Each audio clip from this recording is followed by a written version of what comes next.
Deixa eu ver esse aqui. Ih, rapaz, tá saindo a música ainda. Não tá saindo do... Pensei que ele ia saindo pro... Tá, eu aumento aqui, tranquilo. Beleza. Desde que você consiga botar a mensagem. Já tá live. Good evening, everyone. You are welcome to be here tonight, either in person or through our social media and Facebook and later on YouTube. I think tonight we won't be able to get on the Instagram, but you can watch here later. So now that we have, we're back to level 1, our activities are all back again. So we have the C's, or the Child and Youth Spiritism Study, on Sunday back again. So Sunday we will have another meeting with the kids, so feel free and welcome to bring your kid or your child. We are collecting the names for the systematic study of Spiritism. Generally is in Portuguese, but we can make it work out for those who doesn't speak Portuguese. Feel free to just contact one of us, send a message or email, or talk to one of us to get your name, and we can arrange the date of the start. And I think that's it. And tonight we have a lecture. So normally we have a study group, and on the last Wednesday of the month we have a lecture. We used to have 2, but now we're back to 1 lecture because our dear sister and brothers has to leave, and then we are back to 1 lecture a month. And this month is in English. And to start our study, our meeting of tonight, we're gonna go to our inspirational reading from Christian Agenda by Emmanuel, psychography of Chico Xavier, and chapter 10, Engraved Moments. Be calm. Life as a state of struggle can be good, but the state of war is never a good life. Do not deliberate hurriedly. Circumstances, being the offspring of superior designs, modify our experiences minute by minute. Avoid inopportune tears. They can complicate enigmas instead of solving them. If you have erred disastrously, do not sink into despair. Standing up again is the best measure for one who falls. Be patient. If you cannot dominate yourself, then it is useless for you to seek understanding from someone who does not as yet comprehend you. If the question is excessively complex, wait 1 more day or 1 more week in order to resolve it. Time does not pass in vain. On the pretext of defending someone, do not enter into a noise circle. There are those who make a great deal of noise as a matter of preference. Be moderate in your resolutions and attitudes. In moments of gravity, your spiritual realities become more visible. Be moderate in your resolutions and attitudes.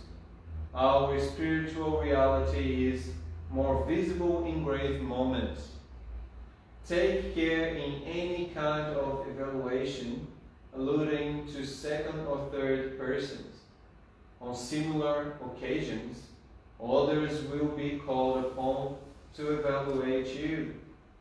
Never proclaim your individual merits, since any excellent quality is very problematical within the frame of our spiritual acquisitions. remind yourself that virtue is not a voice that speaks, but rather a power that radiates. And with this inspirational reading mind to calm down our thoughts, we prepare ourselves to our initial prayer.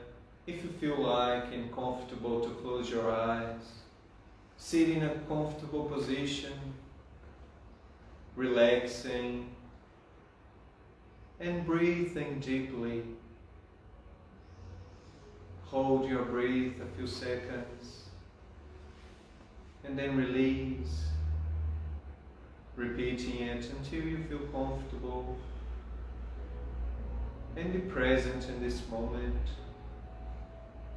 where we are here gathering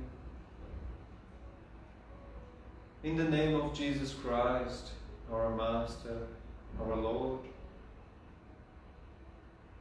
in order to learn, in order to acquire strength and knowledge for our daily lives, that we can all unite our thoughts to the highest spheres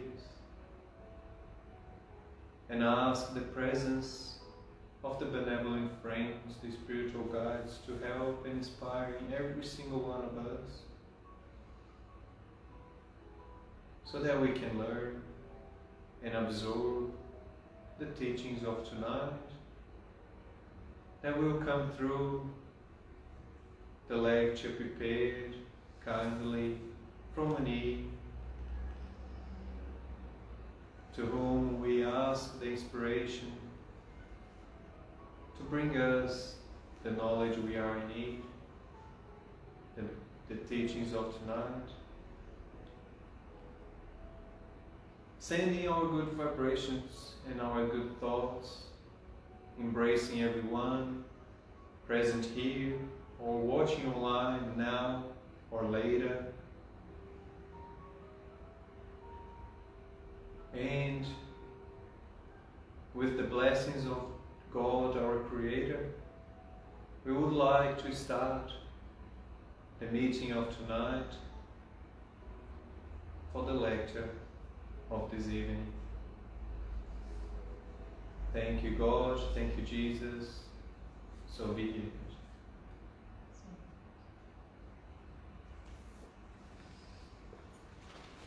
And for tonight, we would like to call Mani here to start his lecture from is that right? Instinct, huh? From instincts to intelligence and intuition. All right. Mani, please. Thank you. Good evening, everybody. Those who are Good evening. those who are here present, also those who are on our Facebook watching or YouTube later, and those who are here in spirit as well. All welcome to another lecture of Allan Kardec Spiritual Group of New Zealand. In preparation of this lecture, I thought, wouldn't it be fun to prepare a lecture that everything's kind of rhymes, but in the beginning, so put in instinct, intelligence, and intuition. It wasn't such a good idea because it's no joke. It's all these different concepts are very deep and very broad. So, in fact, every single one of them could become a lecture on itself. So, I will just be kind of trying to be concise because we only have about 50 minutes, 45 to 50 minutes to get there. But it's going to be a lot of information, but it's going to go in a progressive order. Just like our instinct, just like our intelligence, it starts as progressive. We start small and then we broaden up.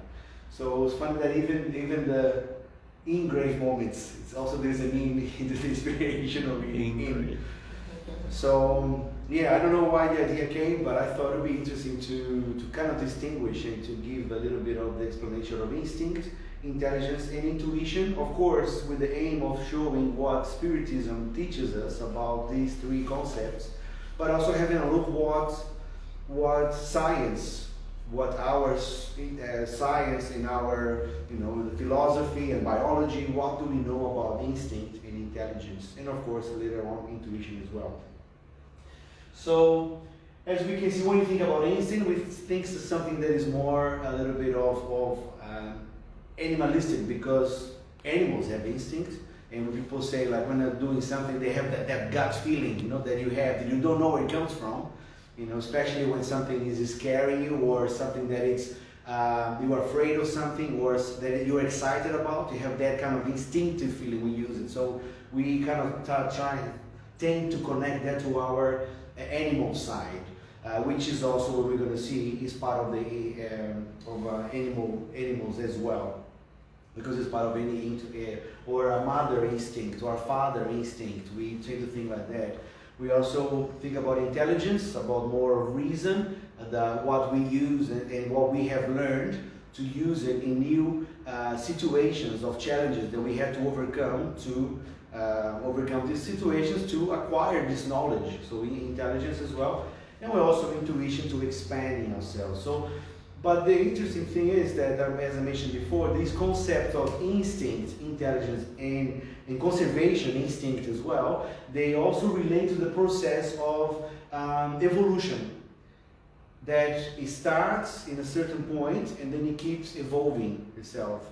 And that is part of the law of progress. As we study in Spiritism, especially on book 3 of the Spirit's book, where we can see all the divine laws, which are the rules and the observances that we have between us and the Creator, us among ourselves as well as a society. So there are 10 laws of divine laws, and one of them is the law of progress.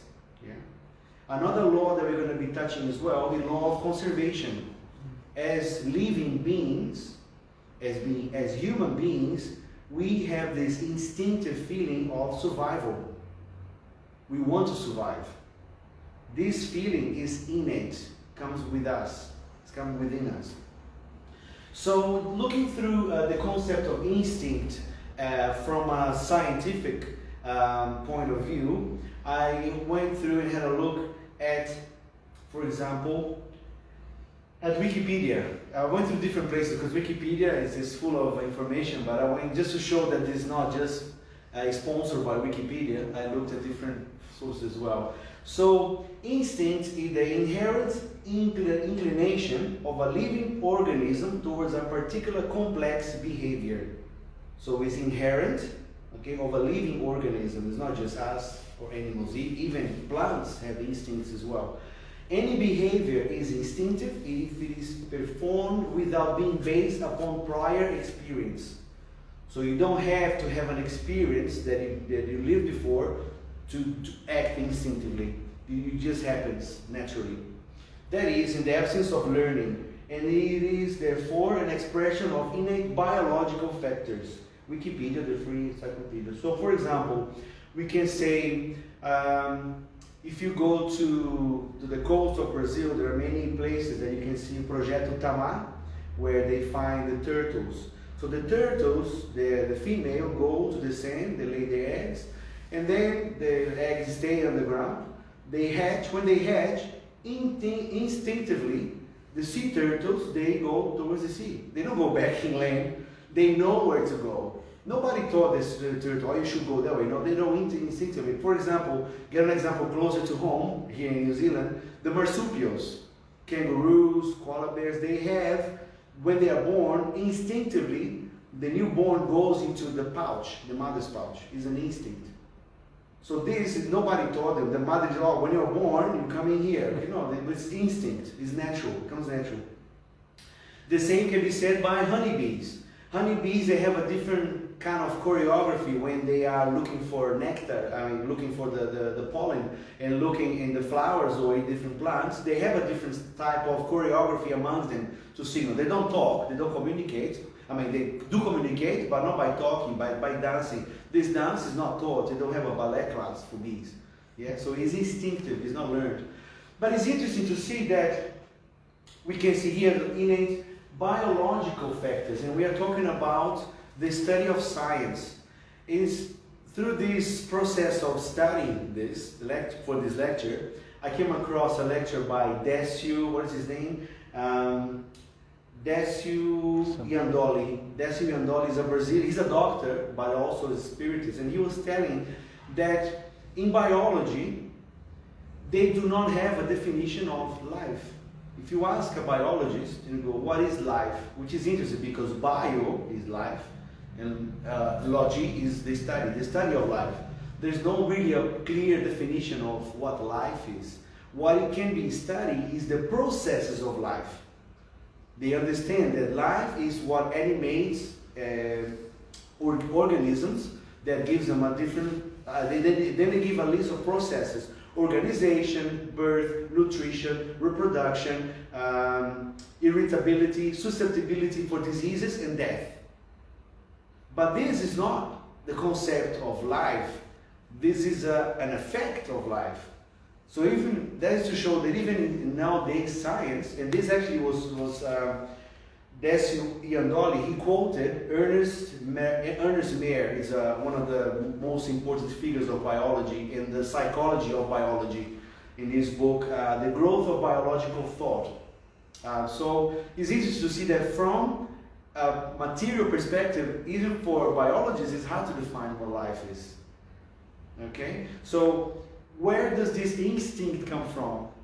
Some people might say, oh, it's just a consequence of matter. It's a combination of different aspects of life, maybe something chemical in the brains of the animals, or it's in the life of the plant that looks for development of life. But because God is out of the question, they don't have a clear definition of that. Another definition, looking at dictionary, Merriam-Webster, instinct is a largely inheritable and unalterable tendency of an organism to make a complex and specific response to environmental stimuli without involving reason. So once again, it's something that you're talking about is something that is innate, something that is inherited, so that is inside us. And we all have that in plants, in animals, and in humans as well. Because all of this is a creation of God.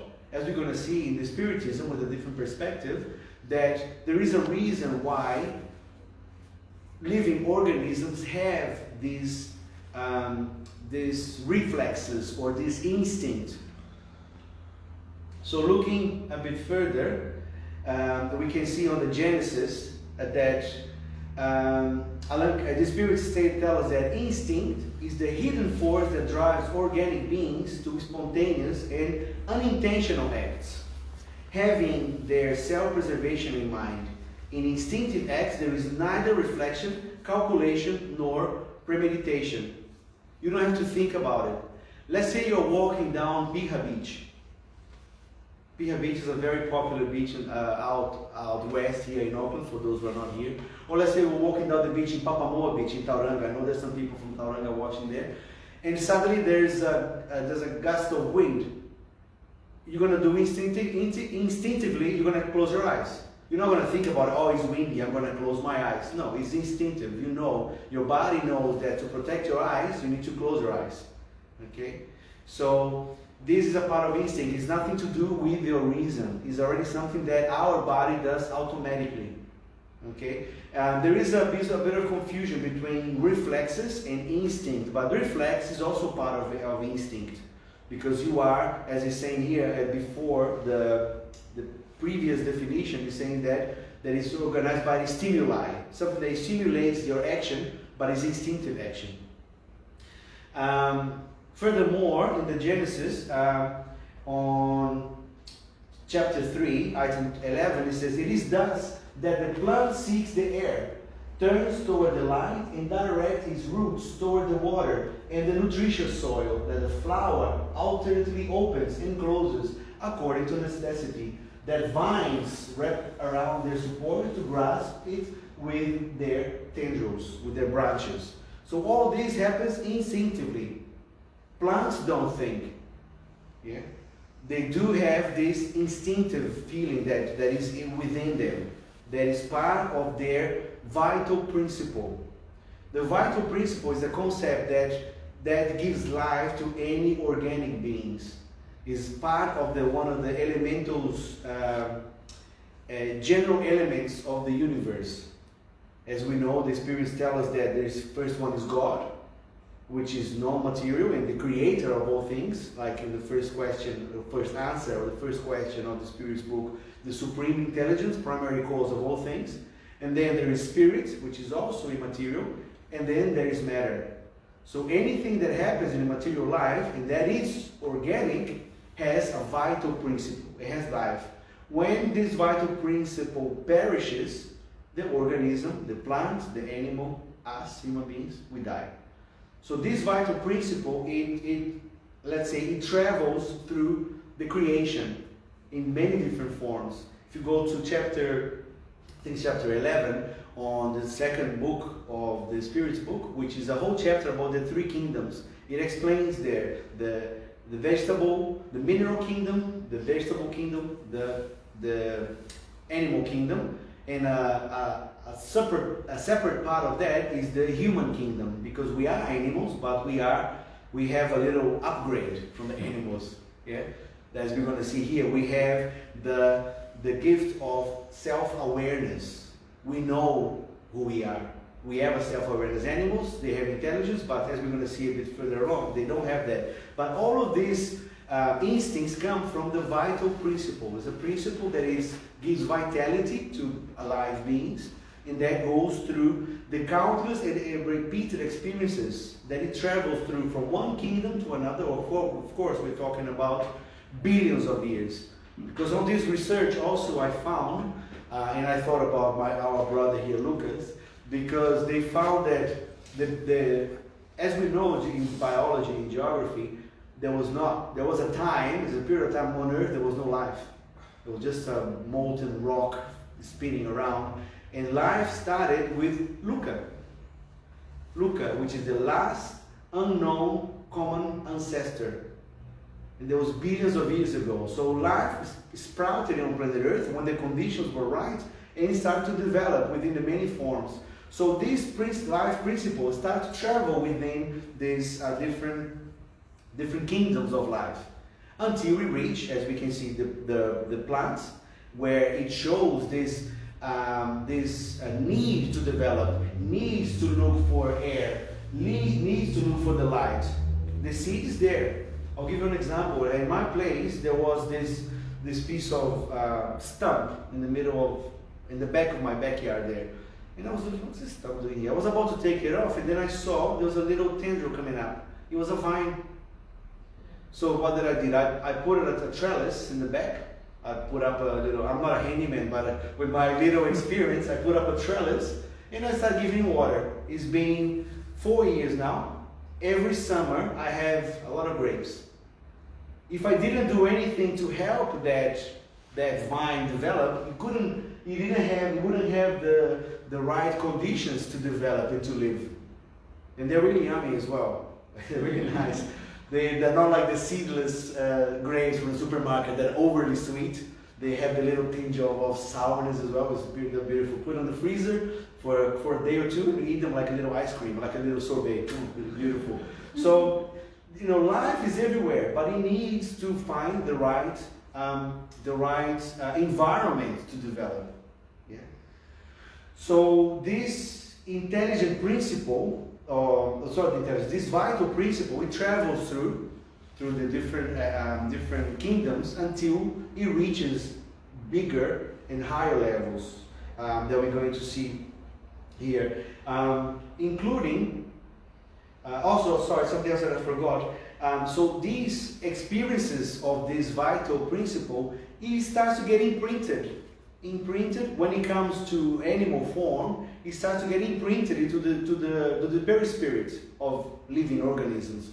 So when it becomes the situation when they are in a living form, it comes imprinted, so it becomes innate.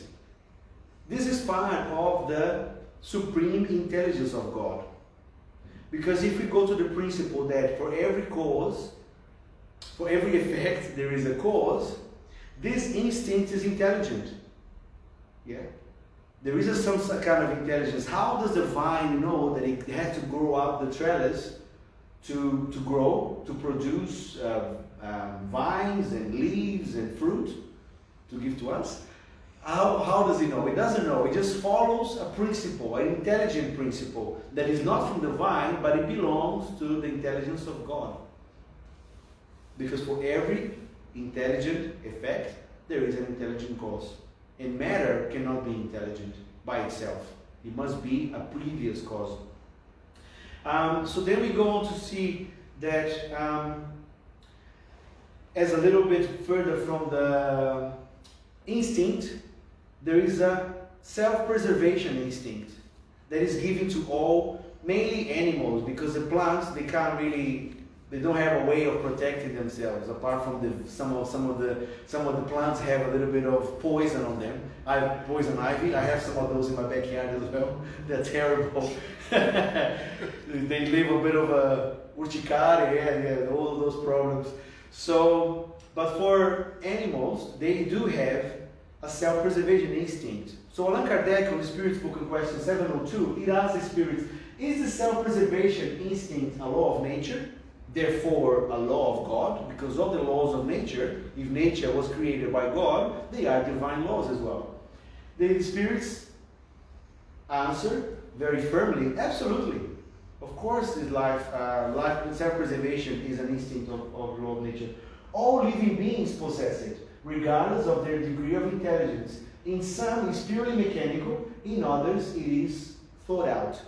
So depending on the degree, depending on the classes of animal, and of course, us in a different level, we do have this self-preservation instinct is related a little bit to intelligence as well. Because, for example, as an example of self-preservation instinct, our body needs to function. And to function well, we need to eat. We feel hungry. Yeah. But then when it comes to, what am I going to eat? You're not going to eat the first thing you see in front of you. You're going to choose what you're going to eat. What would be best for me at this time of the night? Should I eat a feijoada or should I eat a hangi? 10 o'clock at night? No, you might have a little snack or a fruit. Or you shouldn't be eating that late anyway. But, we have to choose. So this choice is part of intelligence as well. But the instinct of self-preservation, of eating, of drinking, when you feel thirsty, what are you going to drink? Water, or juice that is full of sugar, or a Coke that is, so I'm not a dietitian, but or a nutritionist, but you have the choice, I have the power to choose what you're going to drink. So that when it comes out of that intelligence part of the instinct. But the instinct of self-preservation, it is innate to us and to the animals as well. For example, another part that we can relate to the mix of intelligence and instinct, walking. Walking is instinctive. We walk. Of course, we learn how to walk because when we're born, unlike other mammals that are born and start walking, we take time to learn to walk. So, but when we walk instinctively. We don't think about it, left, right, unless you are marching in the army. And then you're going to walk left and right. But when you walk instinctively. We're not, paying attention. We just do it. But then, for example, if you see a car coming, you're crossing the road, and then you see a motorbike coming, you're going to speed up. You use your intelligence, so I need to speed up, and then you speed up. So that is part of is the intelligent part kicking in on the self-preservation instinct. So then Allan Kardec goes and asks, what was God's purpose in granting the instinct of self-preservation to all living beings? An example again, not just to us, to all living beings. Because if you, like me, sometimes go into a rabbit hole and start watching some National Geographic videos, you see that this self-preservation is not only self-preservation, because the self-preservation is also preservation of the species. Once I was watching this documentary, and a gazelle was crossing, was a gazelle? An animal was crossing the river, and there was a mother coming, and then the baby was behind, and an alligator comes. And the mother sees that the alligator is coming. What does the mother do? He goes in front of the alligator and offers herself to be killed, so the young one can go with the herd. So the instinct of gave me goosebumps. The instinct of the mother was to save the young one because the young one has probably better life in the future. There was the instinct of preservation of the species in that case, not self-preservation. So all living beings have that, not only us. All beings must collaborate in the designs of providence. That is why God has given them the need to stay alive. Like the Bee Gees song. Staying alive, staying alive. Yeah. That's part of Bee Gees, part of God's law. We have to stay alive. Because every little living being has a part in God's plan. And then you ask me, every living being? No. Flies are not part of God's life. Flies, especially this time of the year in Auckland, there's flies everywhere, right? So just in my house or everybody's house? Everywhere. Flies everywhere, right?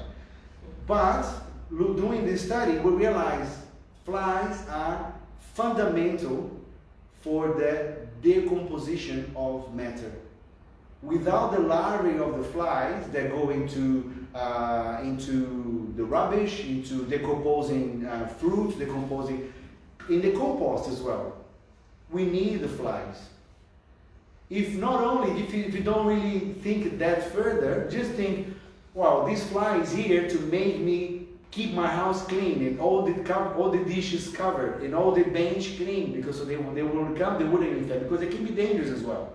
Yeah? They transmit diseases as well, not only flies but other insects. So every little living creature has a plan in God, has a part in God's plan.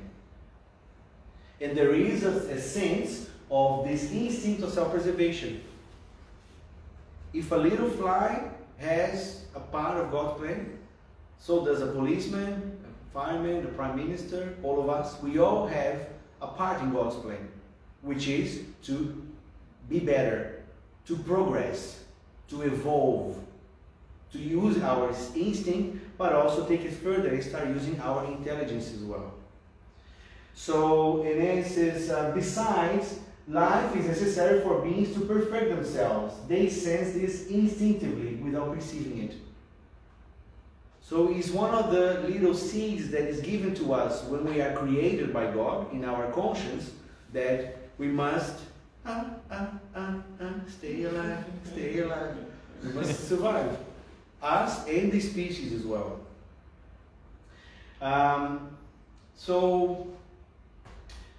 But it's interesting that just at the end of this chapter, Allan Kardec tells us all these ways of looking at instinct are necessarily theoretical. After giving all this explanation, it's just a theory. And none have a character of authenticity. Authenticity is not coming instinctively. My speech today is a little bit...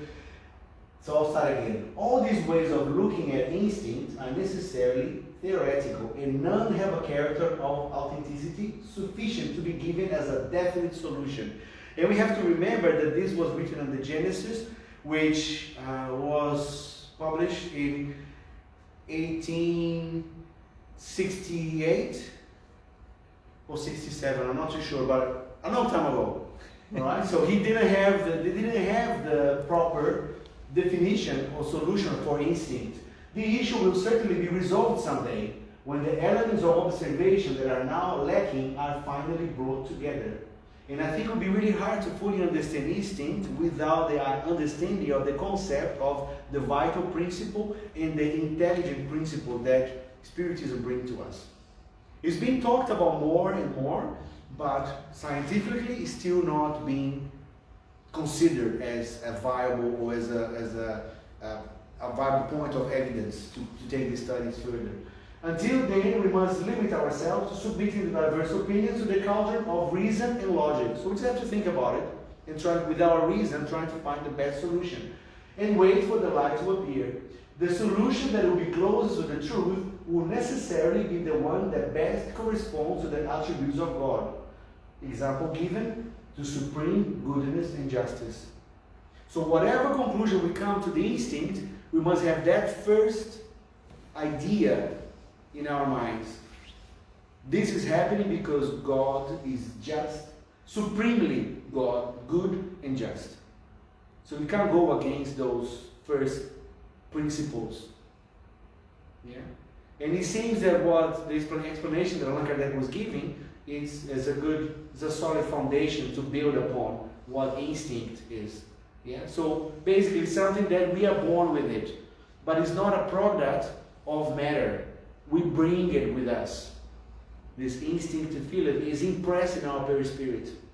That's why it's so precise, and that's why it actually on the codification it says it's precise and it's never wrong, our instinct. Because it's given by God, the supreme intelligence. Yeah? Then we're going to start to look at intelligence. We go back to Wikipedia, the free encyclopedia. No commissions given, I promise, okay? So, according to science, intelligence has been defined in many ways. The capacity for logic, understanding, self-awareness, learning, emotional knowledge, reasoning, planning, creativity, critical thinking, and problem solving. More generally, it can be described as the ability to perceive or infer information, another word with information, and to retain it as knowledge to be applied towards adaptive behaviors within an environment or context. So it's a very broad idea. Yeah? Nowadays, intelligence used to be much simpler, but now it involves a lot of things: logic, understanding, awareness, learning, emotional knowledge, yeah? Reasoning. But basically, it's the ability to perceive our environment, information that is around us, and use it. Yeah? And we have been using our intelligence. As we're going to see later, Joanna Jersey tells us exactly for how long and how far we've come so far. We're going to see that coming soon. But it's funny how even the idea of intelligence is evolving, how we understand what is intelligence. Because the more intelligent we become, the better we become intelligent. But for some things, sometimes things never change. Because if you can look here throughout this little cartoon, you can see on the Stone Age, we were banging stones. In the Bronze Age, we're banging bronze, banging weapons. Iron Age, you're banging, always banging, and bang, bang, bang. In medieval age, modern age, in the high-tech age, we're still banging our computers or our printers. Yeah, it's gonna work fine. Yeah. So sometimes we don't use our intelligence, but we've come so far as far as intelligence goes. Yeah, intelligence goes. But it's interesting to see that even the concept of intelligence will become better as we progress. Once again, going back to that divine law of progress. And we're going to go through a little trip of what was understood as intelligence before. So one of the first ones that, of course there were many people that did that, but if you go back to René Descartes, intelligence is the ability to reason based on memory. And he was the first one that said, cogito ergo sum. Because his idea was, well, if sensations, our senses, our vision, our hearing, can deceive us, for example, in a dream. If in a dream, my dream is so real, how can I tell that what is dream and what is reality? The Matrix, yeah. And Neo, Morpheus, yeah. Neo. Would you like the blue pill? So, what if the dream is so real that you can't differentiate the dream from the reality? And then Descartes, of course summarizing, I'm not a philosopher, but summarizing, he said, well, if I'm thinking about this possibility, it means that I exist. That comes, I think, therefore I am. Cogito ergo sum. So the only reason that we are thinking, it means that we are alive.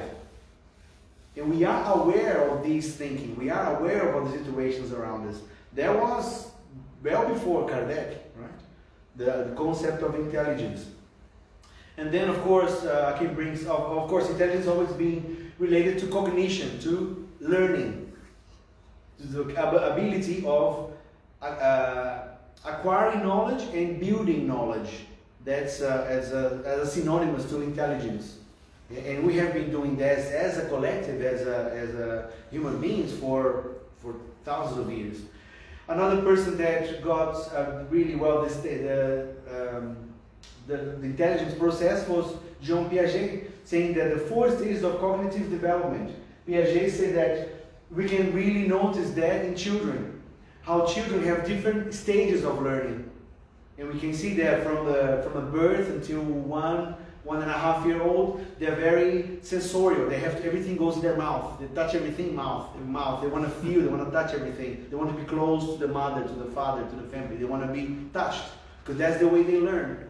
And then between 18 to 24 months, they go through which goes to the toddlers, they go through a different ideas of learning. Then concrete operational between 7 to 11, they can start to perceive deeper, more abstract thoughts. And then from adolescence, from 12 to adulthood, that's a real formal operational. That's when they start to think about more abstract ideas. Piaget had this type of knowledge because by observing the learning process of young children. And in a way we are like that. Some people prefer to learn by listening. Some people prefer by reading. Others by writing. If you don't see it, they can't really learn. So we are, even though sometimes we're grown up, we have different channels of learning. And we have a teacher here on the class, so she can probably come up and tell us a bit more about teaching. Styles, you could say styles of learning. Styles of learning, yeah. Different inputs of how to process the information that is being given. And then we also had throughout the years some false deductions. I want to be a little bit polemic here and give us some that are, especially one is very polemic. Intelligence is hereditary. Once was thought that a very intelligent father could pass on the intelligence, or mother could pass on the intelligence to their offspring. That was, now we know that that's not true. Yeah, we can have very intelligent children from not so intelligent parents, yeah, or the vice versa. So it's not hereditary. Now the controversy: men are more intelligent than women. Not true. I knew it would be a controversy, a polemic here. For many decades, people used to think that men are more intelligent than women, for sure. Yeah. Now we know that it's not true. It's not quite the opposite either. Women are not more intelligent than men either. It just depends on the different conditions where they put, and they can develop in different ways. But now we can see, we're living in a country where the prime minister is a woman, and she's doing a great job. Yeah. So men are more intelligent than women. That's wrong. Something else that is not so wrong, but it comes as a little bit of a surprise. People used to think that it's possible to measure the level of intelligence with the IQ tests. Yeah. It's not completely wrong because it can be done. You can measure the level of intelligence, because it's only partially correct, because IQ tests only measure cognitive ability, the ability to learn, and in a generalized way. A lot of the IQ tests are based on patterns and repetition and learning. So if somebody learned well that way, they're going to have a score of a much higher level than somebody that has a different way of learning. And something that I didn't know, the IQ tests generated in China. The first IQ tests were done in China in the 5th century, long time ago, but they started to develop more scientifically in France in the 20th century, where they started to develop more, to create different levels of IQ. From 1905, they had Alfred Binet and Simon, the Binet-Simon scale. There's another scale called Wilhelm Stern, depending on the mental age and chronological age. And also the most current one is called the WISC, which is Welcher Intelligence Scale for Children. So depending on you do a test, depending on your score on the test, they decide whether you are above average, or below average. But as I mentioned, the study of intelligence has been increasing as well. So we've been learning more about intelligence. And there has been some new breakthroughs in the last decades. And one of them, the new theories, is that Howard Gardner, a psychologist in the US, came up with the theory of multiple intelligences, which is way more acceptable now, where he proposed 7 types of intelligence: logical, mathematical, linguistic, spatial, musical, cinematic, interpersonal, and interpersonal. And he recently added naturalistic intelligence and existential intelligence. So if somebody does an IQ test and they are the top of the above average, but linguistically they might not perform well, or musically might not perform well. And most importantly here, I want to look intrapersonal and interpersonal. Intrapersonal, I had the same question. Lucas went like this. Intrapersonal is the ability to look in yourself and find your own strengths. Some people don't have that. Some people are very smart, but they don't know they are smart. And interpersonal is about communication between different people. Some people are very intelligent, but they lack the interpersonal or the emotional intelligence. They don't know how to communicate. I don't want to generalize, but I had a conversation with my friend, and he's doing a coding course, and he said that he's finding hard to integrate with his colleagues because everybody is so they're really clever, very smart, but they don't really like to talk. They don't like to exchange information. They like to exchange experiences because they are very intelligent for coding and for that part. So because he's very emotional intelligent, he finds that experience a little bit frustrating, but maybe he needs to focus on that intelligence or more rational intelligence. Who knows? Who are we to judge? So these are new ideas and theories that are coming back to intelligence. Daniel Goleman, psychologist and journalist, developed with other researchers the concept of emotional intelligence. Yeah, because up to now or recent years, a lot of companies IQ tests were important in the recruitment process. But now they're using and looking more into emotional intelligence as well. If you have somebody that is very capable and very intelligent doing a job, but emotionally they don't know how to handle with their emotions, it's going to be a problem for a company or for a society and that problem that needs to be addressed. So a lot of companies are more into the concept of emotional intelligence. They claim that this intelligence is at least as important as a more traditional perspective of intelligence. And most recently, Dana Zohar, a physicist and philosopher, and her husband, Ian Marshall, psychiatrist, proposed another type of intelligence, spiritual intelligence. So now we can see, now that we start to tap into what we are going to talk about here now. Spiritual intelligence. There's SQ, instead of IQ is SQ. In a book of the same name, in the work they demonstrate that the human beings have the God spot in their brains, an area that would be responsible for people's spiritual experiences. So there have been studies now during people of many creeds, Catholic priests and nuns, Buddhist monks, mediums in trance, when they are in this process of being in touch with spirituality, parts of it's not just one spot. So let's not fool ourselves. You're not a spot like this. Okay, it's a part of the brain becomes more active while others are more dormant. So they find that there is some sort of intelligence or part of our brain, our physical brain, that is more activated when we have these spiritual experiences as well.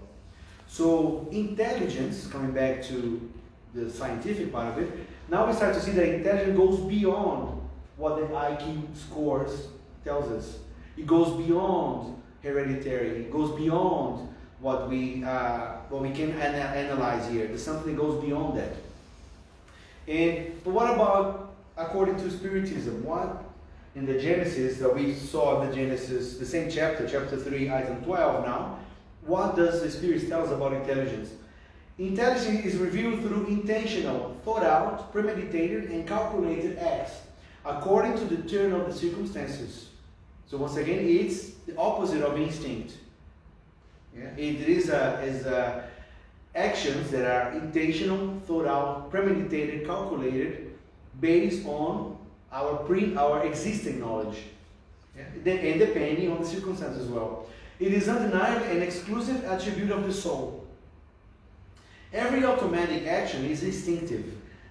So we're talking about automatic, instinctive. The action that displays reflection, complexity, and deliberation is intelligent. Automatic, instinct.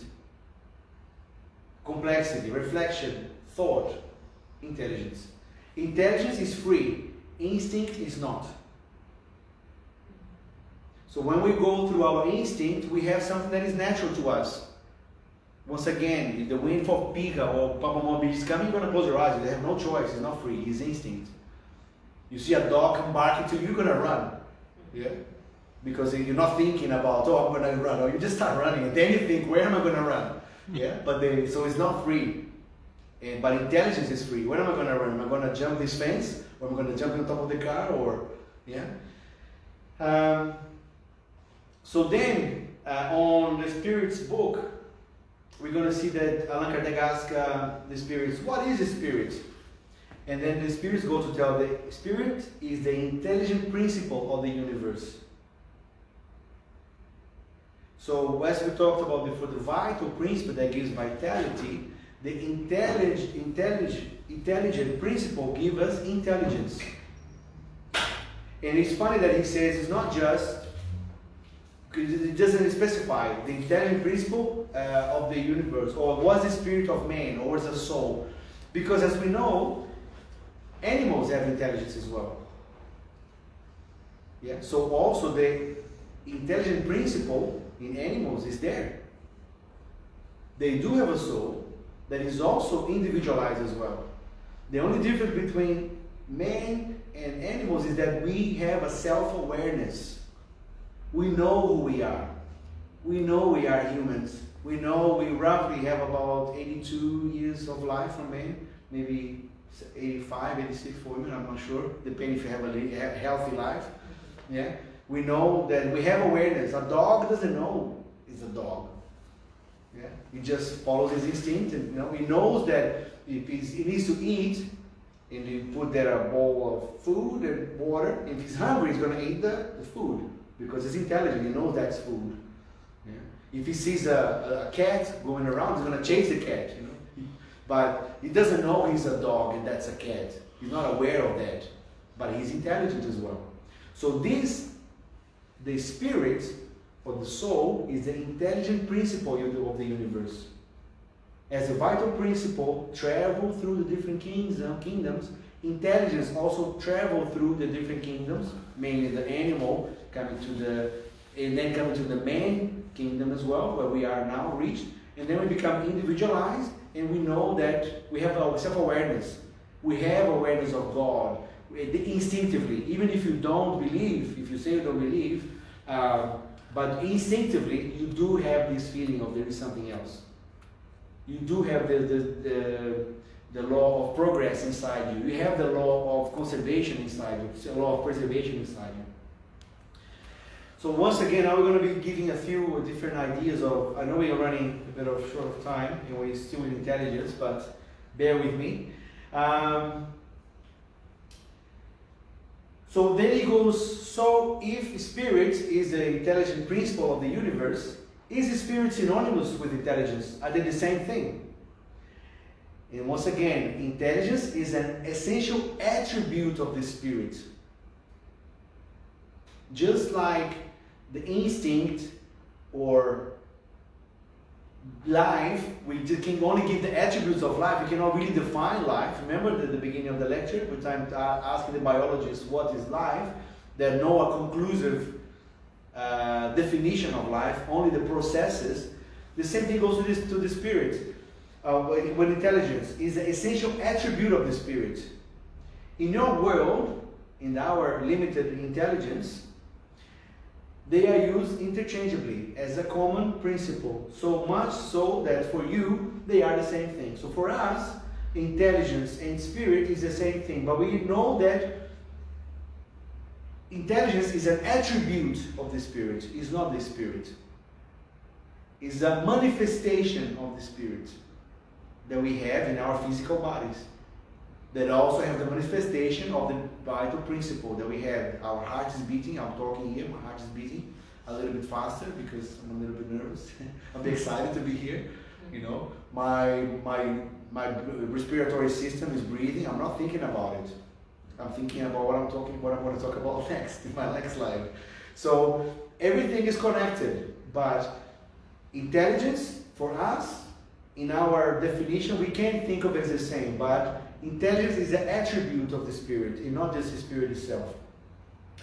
So, just to reinforce what I said before, in question 604a, Allan Kardec points out, so is intelligence a common property and a point of contact between the souls of animals and humans? Yes. So it's a similarity that we have with animals. We both have souls.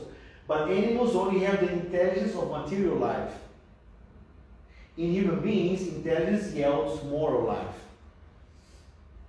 Because we are intelligent, we are aware of who we are. We are aware we live in a society. We are aware that we live within some determined rules that apply to the society, because the law of society is also another divine law. We have to have this. We also have to, we understand that the concept of freedom, I am free to choose what I want to do.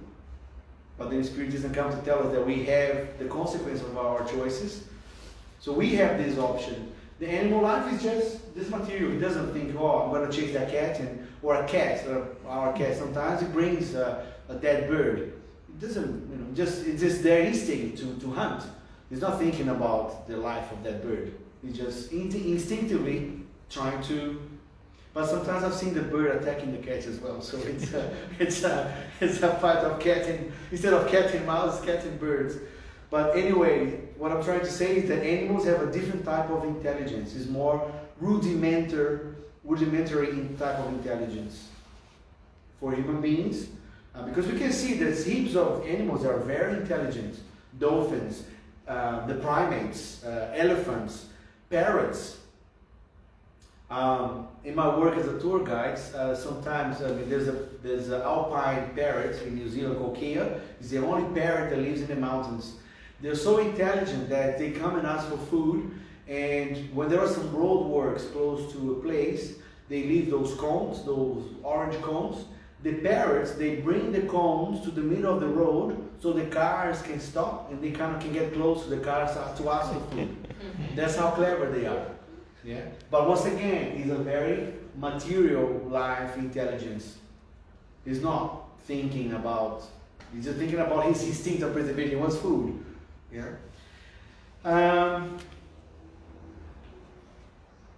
So once again, just to point out that this intelligence is gradual. The evolutionary process is gradual. Intelligence, properly speaking, begins with the beings, when the beings start to emit continuous thoughts. With the humanization of the intelligent principle, the intelligent capacity develops with the acquisition of knowledge. And so when this intelligent principle becomes humanized, part of the human form, where we have this awareness, we have more acquisition of knowledge. These achievements are filled with the integral memory of the spirit under the action of the perispirits, who likewise evolves. So also, as our experiences in the material life are impressed in our perispirit, and we bring that as instinct, that also happens with our intelligence. As we evolve our intelligence in going through our experiences in life, these experiences are registered in our perispirits, and when we come back, some of them are on the archive and we don't remember. Sometimes we are able to remember, and we can see. My father just sent me a video of this 3-year-old Chinese girl playing the drums, like some rock and roll. How does she know that? She acquired this knowledge from a previous experience. She wouldn't have the time or to learn all that. Or kids playing orchestra when they're 5 years old. So anyway, these are things that we bring back with us. So Leon Denis also tells us that in the plant, intelligence snoozes, so it's sleeping there. It only looks for the very minimal air, nutrients, conditions to grow and to evolve. In the animal, it dreams. intelligence. Only in the human beings it begins to wake up, to know itself, becomes aware and conscious. From then on, progress can only be achieved by the agreement of the human will to the eternal laws. So this evolution of the development of our intelligence and beyond, we're going to touch into intuition soon, will only happen if we agree, if we follow God's laws. The eternal laws is God, the divine laws. That's the only way that we can guarantee that we are going. Because we're talking about evolution and about progress, mainly intellectual part. But as we know, we are like planes, and we have two wings: the wing of intelligence and the wing of moral. If only one wing is working, we're not gonna be able to fly. We need our moral life as well to grow, because as we saw, intelligence in humans also tends to go to the moral life. Animal life for us, our animal life of course, but also our intelligent life, our moral life as well. And this passage, this citation is on The Problem of Being, Destiny and Pain by Leon Denis, chapter 9, Evolution and Purpose of the Soul. Yeah, I'm aware, we're getting there. So Joana de Angelis, at the beginning, experienced an intelligence only since 200,000 years ago. Okay? So intelligence in this planet really started 200,000 years ago, when we became Homo sapiens.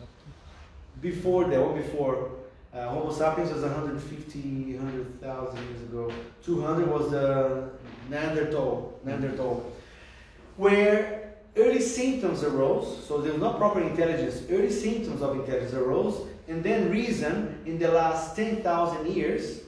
The acquisition of true awareness remains a major challenge. So we only have been intelligent using a reason for the last 10,000 years, compared to from the Luca, billions of years ago, of the first forms of life, is very recent on this planet, reason and intelligence. But true awareness of our spiritual reality is a major challenge, requiring great effort to neutralize the habitual, automatic, internal impulses of instinct. Even though it's natural and is important to us, some habitual, because sometimes the behavior that we have, they become not only instinct, but become automatic replies of sensation. We feel something, we respond, but they're not part of our instincts. It's just part of bad habits that we acquire. We have to try to work in this challenge to change these sensations into feelings, nobling feelings that will make us grow and evolve. I was impulses of instinct, opening spaces for reflection, discernment, and lucidity around reality. Only then we're going to start to tap into our true potential and being connected with the superiority of the spirits, of course, Jesus and God, and the high level of spirituality. When we start to go from instinct to intelligence, and then start to also evolve into our spiritual intelligence, emotional intelligence, to be able to acquire this condition of intuitions. Because we are, as somebody, I don't know if you guys seen it, but Perseverance just landed into Mars. We put another rover into Mars. We have Voyager 1 and 2, that there's probes that left the solar system. They went beyond Pluto a couple of years, 2018. And also we understand the macro world and also the micro world. We finally decoded the Human Genome Project. We deciphered our DNAs of human beings. We decoded that. But we still struggle to work in our morality wing. Our intelligence wing is soaring, but we are dragging on this side. So we need to, as Joana de Angelis tells us in Finding Health and Peace, chapter 9, Acquiring Conscience, that we need to work on our more refined feelings. I'm going to skip this one and go to intuition. So, here we are, the final part of intuition. On the Spirit's book, Allan Kardec asks spirits, do spirits influence our thoughts and actions? Because as we know, we are souls that are living here, and when we die, we disincarnate, we become spirits. And this spiritual world has a great influence on us. And he asks, can they influence our thoughts and actions? And then the spirits reply, they often direct both thoughts and actions. Their influence is greater than you think, for very frequently it is they who guide you. So we not only have instinct that is innate on us, acquired by the many different travel through these different kingdoms, we have intelligence that we also been acquiring, but now we come into a point where we start to realize that we are influenced, we have intuitions by a different realm of reality. Because as question 459 says, we are often directed in thoughts and actions by the spirits. Because on the medium's book, the spirits also tell that every person who feels in any degree whatsoever the influence of the spirits is a medium.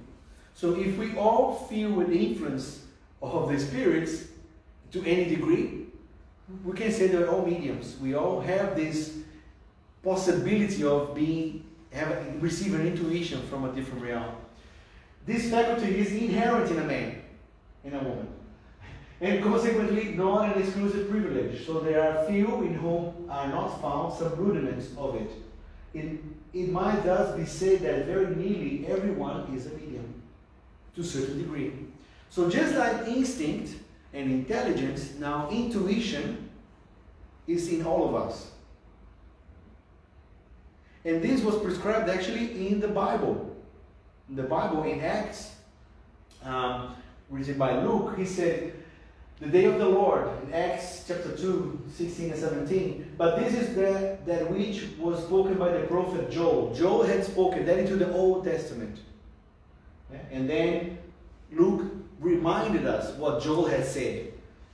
And it shall come to pass in the last days, said God, I will pour out of my spirit upon all flesh, and your sons and your daughters shall prophesy. Your young men shall see visions, and your old men shall dream dreams. That was written not 2,000 years ago. That was written 6,000 years ago, back when the Old Testament was written. 6,000? Yeah, 4,000. Around that time, times of Moses. So this was saying that we are all going to be able to find intuition. We're going to see visions. We're going to prophesy. We're going to have dreams of the Spirit of truth that is coming. But this will not happen if we are not in tune with this spiritual reality. Just to finish my... and Emmanuel informs, by the way, that in this development of intuition is important that we persevere in study, okay, to acquire more intelligence, sincere effort, and healthy meditation is a great vehicle for the amplitude of intuition in all aspects, by the Spirit Emmanuel and the Comforter. So we need to study, we need to have a sincere effort. Once again, coming back to one of the maxims of Spiritism, you recognize the true Spiritist by the effort it makes to work in self-reform, inner reform, and healthy meditation. And lastly, this is how everything is useful. Everything in nature is linked together, from the original atom to the archangel, who began as an atom. Once again, linking back to the very first slide that I showed, is a progress. Everything is linked together, from the atom to the archangel, who began as an atom. This is an admirable law of harmony that your mind is still too narrow to fully comprehend. As it is in the Spirit's book, book 2, chapter 9, question 540. So by intuition, we can capture the thoughts and radiation of the spirits. And this capturing will depend on how we are in tune. Coming back to that very old analogy, if you sit in a car, go sit in the car, and if you put on the rock, you're going to listen to rock music. If you tune into the classical, you're going to do classical music. If you put on to the hits, you're going to use a bit older music. If you put to ZM, you're going to use the hits. So you have to be in tune to the intuition that you want to get. And ask for it. And also behave in a way that you are able to receive it. There's no point in asking and then living differently. So you have to be coherent in that. So that was just, like I said, a little touch on the intuition to intelligence from instinct to intelligence to intuition. I know I went overboard and I went over time, but I'd like to remind us that we are walking towards Jesus. Yeah. We started as an atom. We are not an archangel yet. We're not an elevated spirit, but we are slowly walking into that direction of evolution. You know, how fast we get there, it depends on us. So I'm sorry I went over time. Thank you so much, and I hope you guys enjoyed it. And yeah, this will be up later on YouTube later. So thank you so much.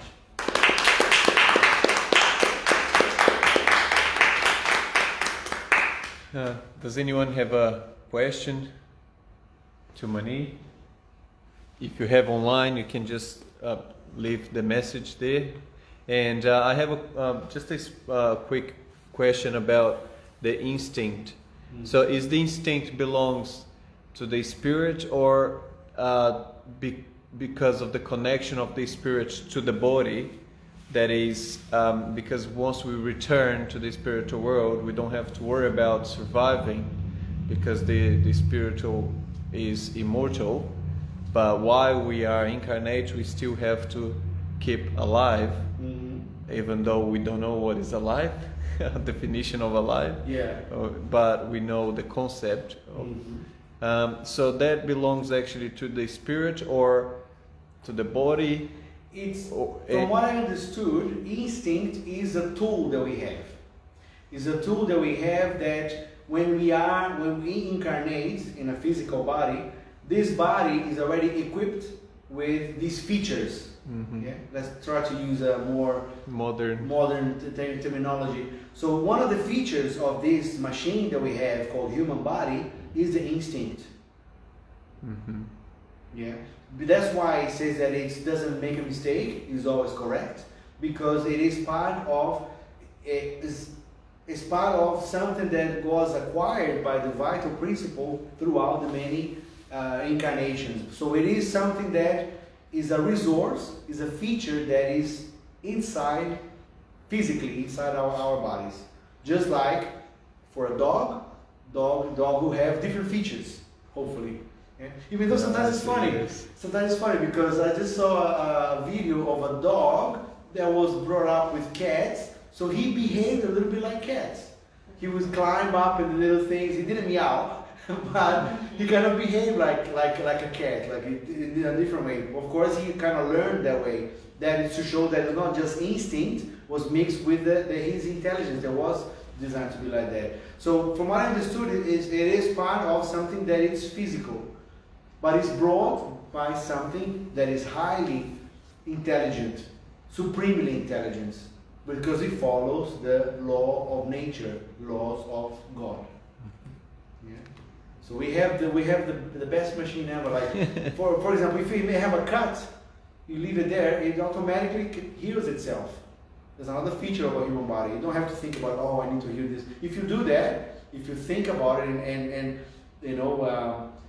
Use our intelligence to try to talk to your body. And it was funny, I was watching a video as well about the life of plants, how some people talk to plants, and the plants, you know, they feel the energy. So if we have that intelligence and that ability to offer the vital principle that we have to a plant, you know, and it grows better, how about our own body?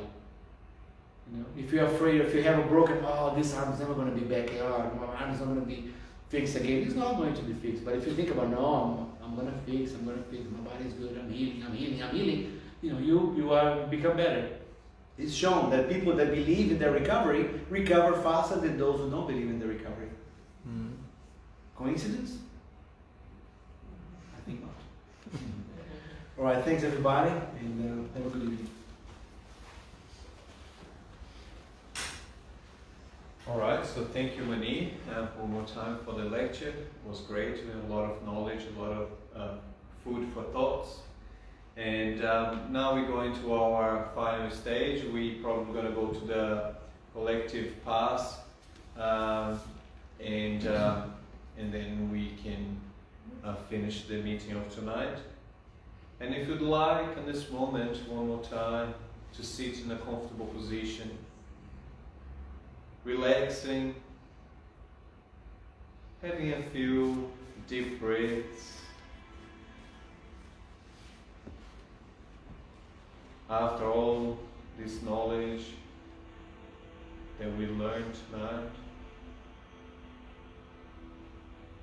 that we can together unite our thoughts with our best thoughts, our love, our best feelings, to irradiate to the whole planet. The planet which opened its doors for us, for our involvement. And we would like to vibrate back to the planet. And also to all inhabitants of this planet. All incarnated or discarnated beings. On the high spheres, or on the deep valleys of pain, as we are all sisters and brothers. So we would like to send our love to them, especially in this moment of transition. All those affected by the crisis, which is just a change of situations to a better position. To all those in hospitals, correctional centers, retirement buildings, and all homes, that they can receive our love. And if you can, bring it closer to you, or bring it closer to us. We also like to vibrate to our loved ones, family, relatives, friends, workmates, all those around us, surrounding us. And why not those who treat us as saints?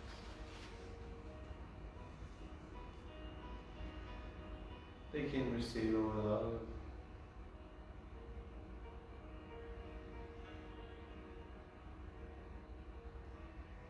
We would like also to ask the fluidification of the water and ask for the vibrations and the energies that we all need to help us either physically, mentally, or spiritually, that we can, in this moment, elevate our thoughts to Jesus Christ, our Master, who allowed us to gather in His name tonight. The Master of the Masters. We would like to praise you, Jesus, to show us the way that leads to God, our Creator, the cause, first cause of everything. We don't have the words to say thanks, to praise you. But we would like to thank you for everything. Everything that happens in our lives.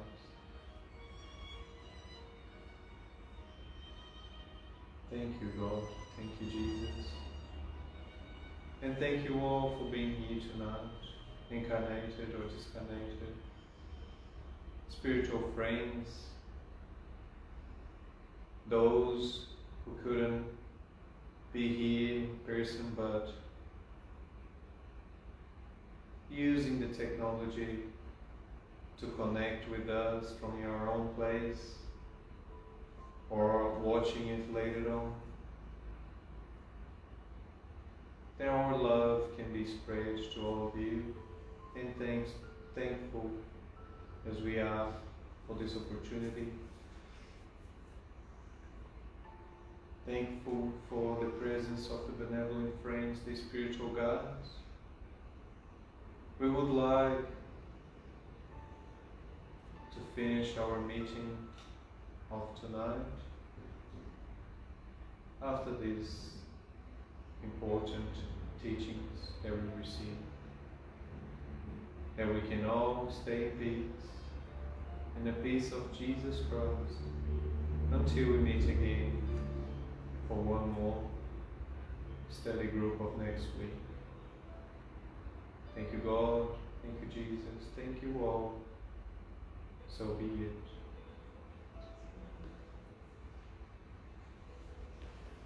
So goodbye to all those who are watching online. See you next time.